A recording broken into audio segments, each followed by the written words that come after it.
Assalamualaikum warahmatullahi wabarakatuh. Balik lagi dengan channel Fakta Kehidupan. Nah, seperti biasa sebelum kita memulai membahas sebuah cerita, kita absen dulu nih. Kalian semua lagi pada nonton dari daerah mana aja? Kalian bisa tuliskan di kolom komentar ya, karena kemarin udah banyak banget yang komen-komen di sana, udah banyak banget yang kirim salam di sana, memberikan kritik dan saran untuk Fakta Kehidupan. Nah, pokoknya kalian semua lagi pada nonton, pokoknya komen-komen, wajib komen di kolom komentar deh yang kalian tuh dari daerah mana aja. Kami ucapkan terima kasih buat kalian semua yang udah hadir di Fakta Kehidupan. Kemarin udah banyak banget yang komen, katanya ada yang dari luar negeri pun ada, Taiwan, Hong Kong, Singapura, Malaysia, ada juga yang dari dalam negeri, Jayapura, Denpasar, Bali, ada juga yang dari Pontianak, Kalimantan, ada juga yang dari Sulawesi, Lampung, dan juga dari Jawa Tengah, Pemalang, Banjarnegara, Wonosobo, dan Kebumen. Pokoknya kami ucapkan terima kasih buat kalian semua deh. Nggak bisa disebutin satu persatu ya, mohon maaf banget. Pokoknya kami udah ucapkan terima kasih dan tidak henti-hentinya dan tidak bosan-bosannya mendoakan kalian semua. Semoga dalam keadaan sehat walafiat, dipanjangkan umurnya, dimudahkan rezekinya, dan dimudahkan segala urusannya. Kali ini ada seorang subscriber yang membagikan sebuah kisah, sebuah cerita kepada kita untuk dibawakan oleh Fakta Kehidupan. Kisahnya itu menceritakan seorang ibu mertua, dia tuh protes karena uang jatah bulanannya itu beda dengan biasanya. Dia ngamuk, dia marah-marah kepada mantunya sendiri. Gimana ini? Pasti dari kalian banyak-banyak penasaran dengan kisah ini. Gak usah lama-lama lagi, kita masuk ke ceritanya.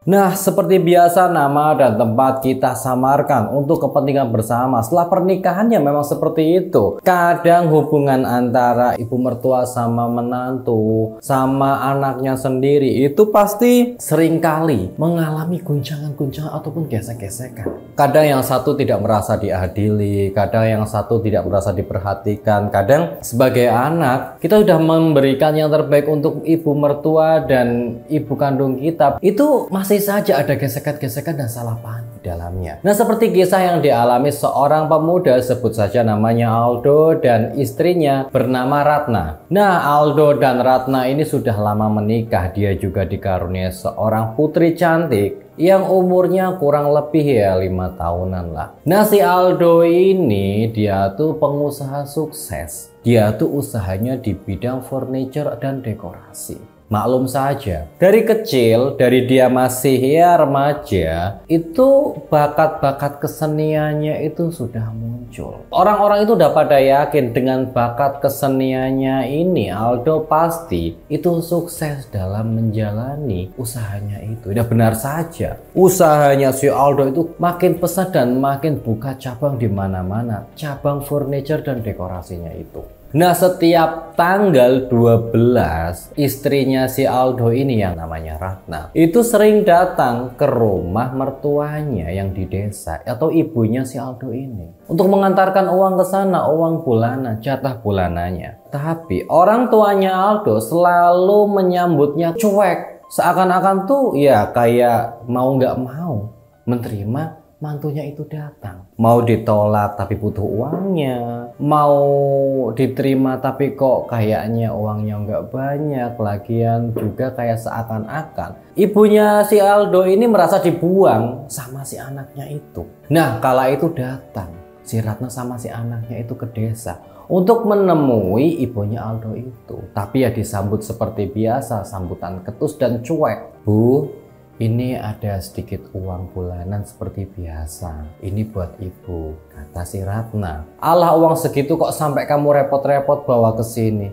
Uang 500.000 itu cukup sampai mana satu bulan? Nggak kayak orang-orang aja. Orang-orang itu dikirimin anaknya, itu ada yang 3 juta, 4 juta, sampai 5 juta. Sedangkan aku, Aldo itu ngasih cuma 500.000 itu buat apa? Sampai mana? Satu bulan uang 500.000 tuh sampai mana? Sampai di segala kamu antar-antarkan ke sini, bikin repot kamu saja, kata si ibunya Aldo ini. Malah justru marah, dikasih uang 500.000 tunjangan dia, uang bulanannya dia, hidup di desa, tapi dia malah marah-marah sama istrinya Aldo itu, si Ratna. Nah, mendengarkan kata-kata kasarnya ibunya si Aldo itu, Ratna nggak bisa ngomong apa-apa lagi. Dia udah dimarah-marahin kayak gitu. Ya udah deh, Nak, sekarang kita bantu nenek bersih-bersih rumah yuk, kata si Ratna sambil mengajak anaknya untuk bersih-bersih rumah, bersih-bersih ya, nyapu, ngepel dan sebagainya. Tapi niat baiknya si Ratna berulang kali ditolak sama ibunya si Aldo. Udah ngapain sih kamu kesini? Lama-lama di sini mau ngapain? Mau nunggu disuruh makan? Uang segini aja itu buat 1 bulan udah empot-empotan. Segala kamu kesini minta nunggu dikasih makan segala. Nggak ada makanan di sini, itu nggak ada makanan, nggak ada uang jatah buat beli makanan buat kalian. Jadi kalian itu kalau udah selesai urusannya di sini, udah pulang aja. Nggak usah lama-lama di sini. Lagian di gubuk kayak gini, apa kamu betah? Lebih enak rumah kalian kan yang di kota itu. Ngapain masih ngurusin saya, masih ngurusin kayak gini? Ngomongin tuh sama Aldo, suami kamu. Nggak usah ngurusin aku lagi. Uang 500.000 mau sampai mana sih?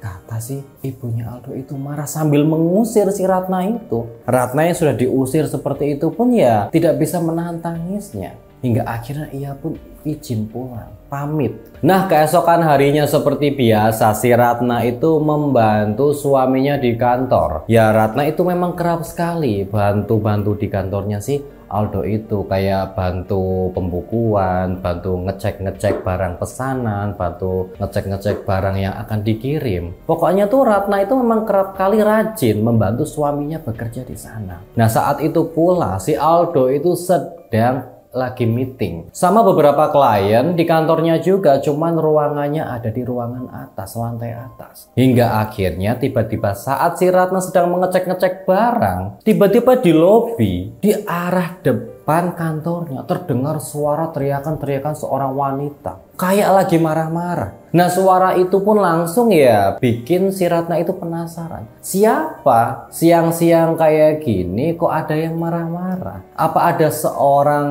yang komplain? Apa ada orang yang nggak suka dengan pelayanan kantornya? Atau bagaimana? Ada salah kirim atau bagaimana? Sampai ada seorang wanita marah-marah. Nah, karena penasaran si Ratna pun mendekati sumber suara itu.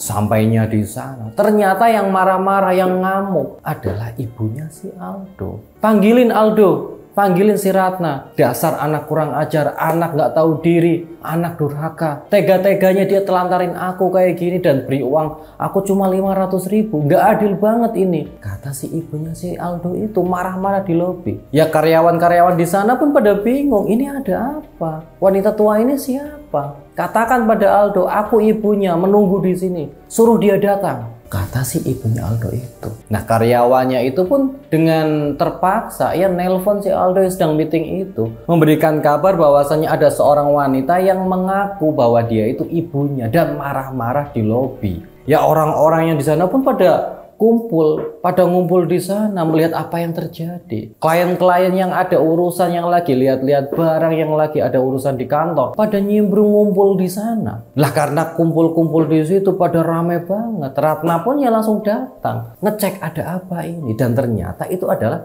mertuanya sendiri. Ibu-ibu, jangan ribut-ribut di sini ibu, kita ngobrolnya di kantor aja, di ruangan aku, kata si Ratna. Dan melihat ke kanan ke kiri dan dia pun bilang, jangan pada kumpul di sini, sekarang kalian bubar, kata si Ratna. Loh, ngapain disuruh bubar? Biarkan saja mereka tahu apa yang sedang terjadi, biar mereka tuh tahu kelakuan kamu dan anak aku. Dasar wanita jalan, nggak tahu diri, nggak tahu diuntung. Tega-teganya kamu cuma ngasih aku 500.000. Sedangkan ibu kandungmu itu 10 juta. Kemanakan uang jatah bulananku selama ini? Kenapa aku cuma mendapatkan 500.000 sedangkan ibu kandungmu 10 juta? Kata si ibunya si Aldo ini marah-marah. Ratna pun bingung bagaimana bisa ibu mertuanya tahu kalau ibu kandungnya dikasih 10 juta sedangkan ibunya Aldo cuma 500.000. Kalau dipikir, ya memang ini perbedaannya sangat signifikan. Ibu kandung Aldo, ibu kandung suaminya dikasih 500.000. Sedangkan ibu kandungnya si istri 10 juta. Ini nominal yang sangat berbeda.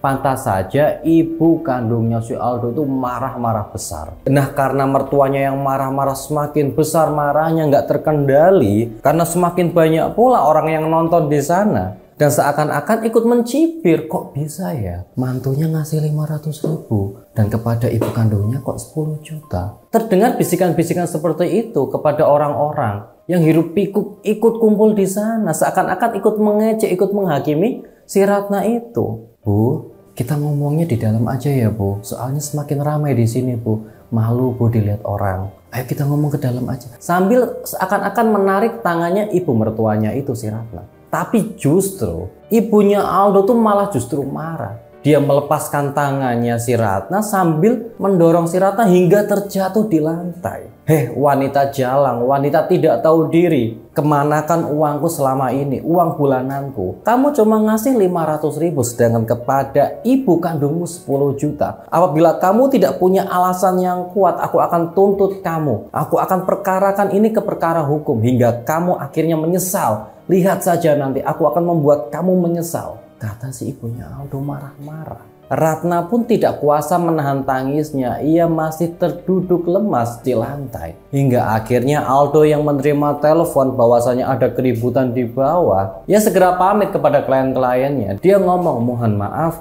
meeting kali ini kita selesaikan dulu. Kita lanjut nanti lagi atau lain waktu. Soalnya ada kepentingan mendadak yang harus aku tangani dulu. Kata si Aldo. Aldo pun langsung meninggalkan tempat meeting, langsung turun ke bawah. Dia langsung ke lobi, mendengarkan ibunya marah-marah kepada istrinya. Aldo pun langsung angkat bicara sambil memapah istri yang sedang terjatuh itu. Diangkatlah istrinya. Kalau ibu minta penjelasan, aku akan jelaskan kali ini, kata si Aldo. Ibunya yang kaget melihat anaknya datang. Ia pun terkejut. Aldo, bukannya kamu lagi meeting nak? Kenapa kamu kesini? Kata si ibunya Aldo. Kaget, dia panik melihat kedatangan anaknya. Bu, aku memberikan uang 500.000 kepada ibu dan memberikan uang 10 juta kepada ibunya si Ratna. Apakah ada masalah? Kata si Aldo itu. Asal ibu tahu, aku memanggilmu ibu karena kamu yang telah melahirkanku. Umurku sekarang 30 tahun, Bu. Tapi tanyakan kepada diri ibu, kapan ibu ada waktu untukku? Kapan ibu memberikan kasih sayang kepadaku? Kata si Aldo marah. Seakan-akan itu Aldo itu bertanya kepada si ibunya Aldo, kapan dia tuh punya waktu untuk anaknya? Kapan dia bisa mengurus anaknya? Dan selama ini kemana aja? Kata si Aldo. Ternyata selama ini Aldo itu kesepian. Selama kecil tidak pernah dirawat oleh ibunya. Dulu karena ibu tidak kuat hidup miskin, ibu lebih memilih pergi dan meninggalkan aku dan ayah sejak kecil. Ibu memang pulang, sesekali memang pulang. Tapi ibu pulang hanya mengambil baju-baju ibu saja. Apakah ibu peduli dengan aku dan ayah? Tahukah ibu, untuk bertahan hidup, ayah rela kerja serabutan untuk hidup bersamaku. Saat ibu tidak ada, siapa yang merawatku? Bibi Linda. Bibi Linda lah yang merawatku, memberiku makan, merawatku saat aku sakit. Hingga akhirnya ayah pun tiada. Siapa yang merawatku saat ayah tidak ada di sampingku? Bahkan saat ayah berkapar di rumah sakit, ibu datang ke rumah. Apakah peduli denganku? Tidak. Ibu bahkan justru mengambil barang-barang yang bisa dijual di sana. Ibu jual semua barang-barang yang ada di rumah untuk judi, untuk pergi dengan pria lain. Dan aku sendirian di rumah itu, Bu. Bibi Linda lah yang datang merawatku, mengasuhku hingga aku remaja. Bahkan ia rela menabung 200 juta dan hidup hemat untuk diriku sekolah. Bahkan dia juga merelakan anak gadisnya Ratna untuk aku nikahi. Sekarang aku berhasil dan menjadi bos. Sekarang ibu datang meminta jatah, uang yang lebih, bahkan sama dengan Bibi Linda. Jelas aku tidak mau, Bu. Ibu, uang 500.000 itu cukup untuk hidup di desa, Bu. Apabila ibu menggunakan uang itu dengan benar, bukan untuk berjudi apalagi buat berfoya-foya. Asal ibu tahu, awalnya aku tidak mau memberikan uang 500.000 itu kepada ibu. Tapi Ratna, mantumu, Bu, yang memintaku untuk memberikan uang itu kepadamu. Katanya, apapun yang terjadi, engkau adalah ibuku. Apapun yang terjadi, aku harus berbakti kepadamu. Tapi apa yang kau berikan kepadaku sejak kecil hingga aku dewasa gini? Kau tidak memberikan apapun kepadaku. Dan sekarang kamu justru meminta jatah yang lebih daripada yang aku berikan. Sekarang terserah ibu. Ibu mau menerima uang itu atau tidak. Yang pasti, aku tidak akan memberikan uang lebih daripada itu. Karena apabila aku memberikannya kepada ibu, aku tahu ibu pasti akan menggunakan uang lebihnya untuk berjudi dan berfoya-foya di kampung. Itu yang aku takutkan, kata si Aldo. Ternyata selama ini Aldo memberikan uang 500.000 itu karena ibunya sendiri, karena pelakuan ibunya sendiri. Selama ini dia tidak pernah memberikan kasih sayang kepada Aldo sejak kecil hingga ia dewasa. Memang sekarang si Aldo itu menjadi bos furniture dan bos dekorasi. Tapi dia memberikan uang 500.000 itu kepada ibunya itu karena tingkah lakunya ibunya sendiri. Karena dia itu hobi judi. Ternyata hobi judi, suka menggunakan uang itu untuk berfoya-foya di kampung.